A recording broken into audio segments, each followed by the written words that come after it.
It was all about Bill Cosby's Quaaludes testimony. The judge allowed the jury to hear the comedian's decade-old testimony where he said he gave those drugs to women. But today, his publicists tell me the jury should have never heard that deposition. And despite Cosby's conviction, his team stands by his side and tells me they believe he's innocent.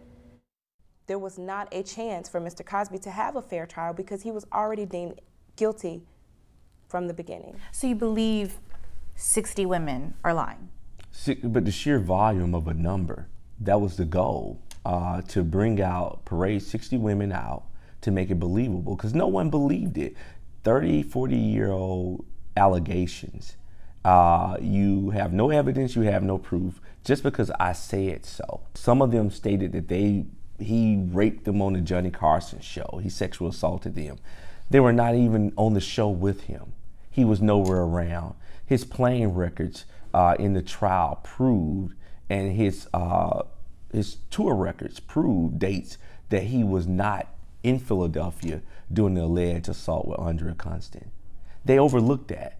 What about the admission about the drugs?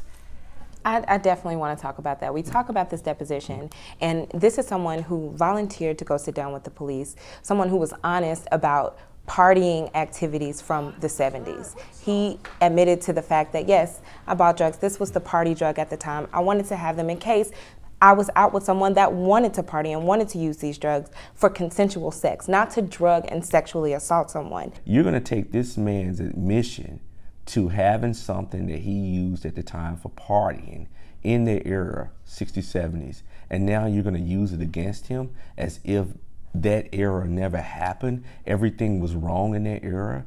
Everybody was doing drugs. From the Woodstock era, everybody was doing drugs. Somebody would argue just because everybody's doing it doesn't make it right. Absolutely.